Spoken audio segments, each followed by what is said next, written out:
अस्सलाम वालेकुम एवरीवन, कैसे हैं आप सब। अल्हम्दुलिल्लाह हम भी बिल्कुल ठीक ठाक हैं। Welcome back to my channel Ramgarh village vlogs. Finally गर्मी आ ही गई है। किचन में खड़े होकर पता चलता है कि वाकई गर्मी है। आज मेरी मॉर्निंग की रूटीन शेयर कर रही हूँ मैं आपसे। और इस टाइम हो रहे हैं 7:30। अर्ली मॉर्निंग तो नहीं है लेकिन मॉर्निंग है। तो आज मैंने ना स्टार्ट सफाइयों से नहीं किया, डायरेक्ट किचन से ही किया।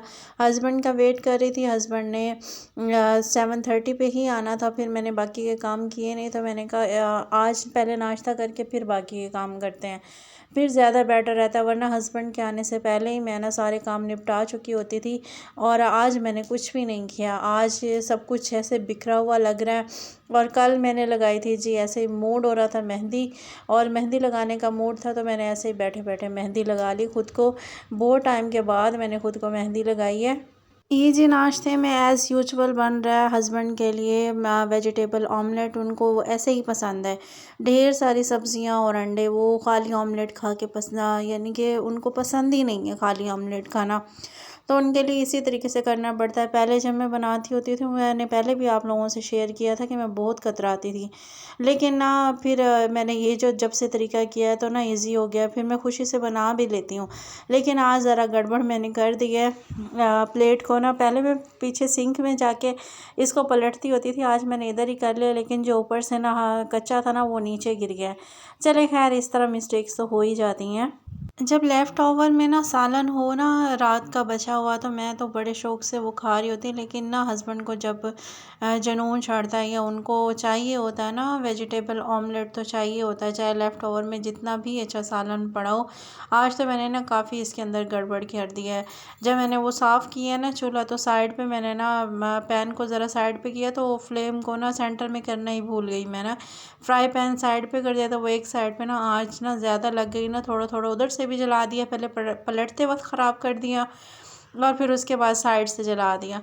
आज ना हस्बैंड ने बोलना यही है कि ना शायद आज आपका मूड नहीं था, क्योंकि आप मुझे बोली जा रही थी कि सालन रखा हुआ है तो आपने लाजमी वो करना है। तो उसके बाद ना चलें देखते हैं क्या। फिर मैंने जल्दी जल्दी सारी रोटियां बना ली। रोटियां बनाते बनाते माइंड में चल रहा था, मैंने किचन की जो पहले सेटिंग की थी ना, उससे ना मैं सेटिस्फाइड नहीं थी। तो मेरे पास जो मैंने शेल्फ़ पे ये इनर डाला हुआ है ना, जो ये पैम्फलेट डाला हुआ है, इस पैम्फलेट के ना साथ के 2 पैम्फलेट मेरे पास ना अलहदा से रखे हुए थे। मेरा मूड हो रहा है कि वो उसको ना इनर के तौर पे मैं पूरी, यानी कि ऊपर वाले जो जहाँ पे मैंने बर्तन रखे हुए हैं और जहाँ पे मसाले वाले डिब्बे रखे हुए हैं, वहाँ पे मैं बिछा लेती हूँ। जैसे कि मैंने आपको पहले भी दिखाया था कि ना वो सारी शेल्फ़ ना अंदर से ख़राब हो रही है, तो वो मैंने बाहर यूज़ कर रही हूँ। आज मैंने वहाँ से उठा के आज मैंने ना किचन के अंदर उसको यूज़ करना है। आज मेरा माइंड ये चल रहा है।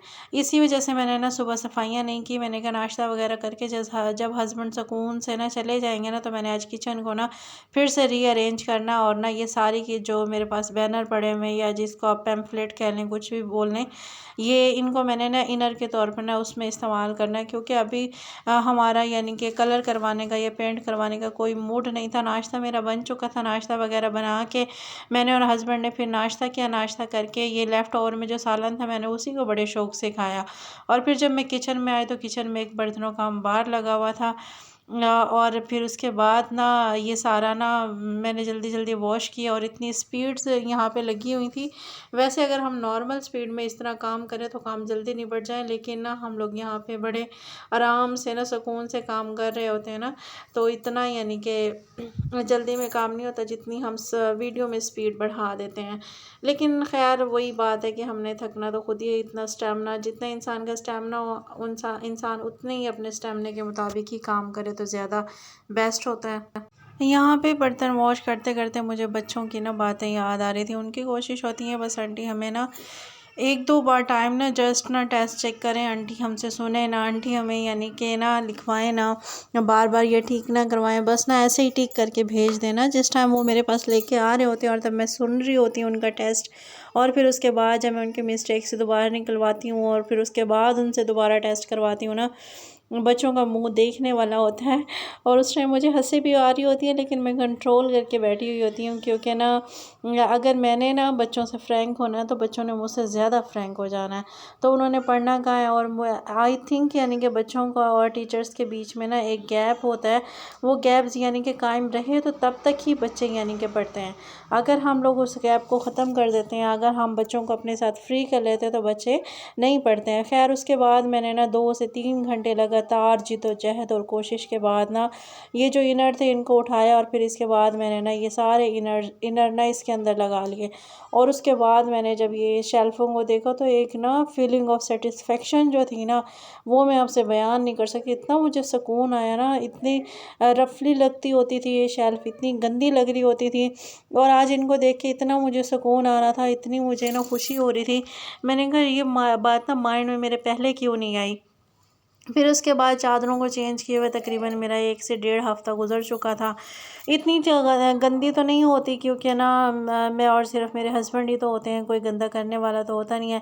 ख़ैर मुझे ना फिर वो अब बर्दाश्त नहीं हो रही थी इससे ज़्यादा, फिर मैंने ना उनको चेंज कर दिया।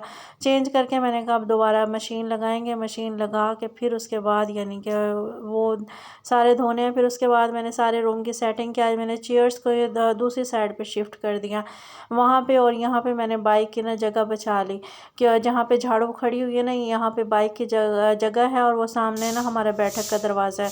अगर हस्बैंड इधर यानी कि ना बाइक खड़ा करे ना, तो फिर चेयर्स को मैं उस साइड पे मूव कर देती हूँ, और अगर यानी कि बाइक को बरामदे में ले आते हैं ना, तो फिर मैं चेयर्स को घुमा के इस साइड पे ले आती हूँ। खैर फिर उसके बाद मैंने सारे दूसरे रूम्स की सेटिंग कर ली थी, किचन की सेटिंग कर ली थी, और उसके बाद यानी कि मैं ना झाड़ू लगा रही थी। अब सारी सफाइयाँ वगैरह मैंने मुकम्मल कर ली थी, लेकिन ये सब करते करते मुझे ना 1:30 बज गया था। और थोड़ा सा काम था, और इतना काम लग ऐसे रहा था, जब मैंने फैलाया तो वो बहुत ही ज़्यादा फैलता गया। तो मैंने कहा चलें ठीक है, हो तो गया। उसके बाद मेरा पकाने का कोई मूड नहीं था, और आज हस्बैंड ने ऐसे सरप्राइज़ पार्टी दी है ना कि दिल ही खुश हो गया। उनकी कॉल आई है, आपने कहा कुछ नहीं बनाना, मैं आज आपको बाहर लेके चलूँगा। फिर वो इधर सुल्तानिया यानी कि ये मैरिज हॉल भी है, और ये फैमिली यानी कि हॉल भी है, ये रेस्टोरेंट भी है, सब कुछ है। ये यहाँ पे ना ले आए थे, और हस्बैंड की फ़ेवरेट आज ही उन्होंने ऑर्डर की थी काबली पुलाव, जो मुझे बिल्कुल भी पसंद नहीं है। उन्होंने बड़े शौक़ से मंगवाई, तो मैंने जो इसके अंदर मीठी मीठी चीज़ें थी सारी हस्बैंड की तरफ पलटती गई, और मैं फिर ना खाती गई। और मैंने इसको नॉर्मल चावलों की तरह ही रायता डाल के खाया। मुझे पता नहीं क्या गंदी आदत है कि ना जब तक रायता ना हो तो मैं चावल खाती नहीं हूँ। आज का व्लॉग मेरा यहीं तक था। अगर आप लोगों को पसंद आए तो लाइक शेयर और सब्सक्राइब कर दीजिए। अपना ख्याल रखिएगा, दुआओं में याद रखिएगा। मेरी तरफ से अल्लाह हाफिज़।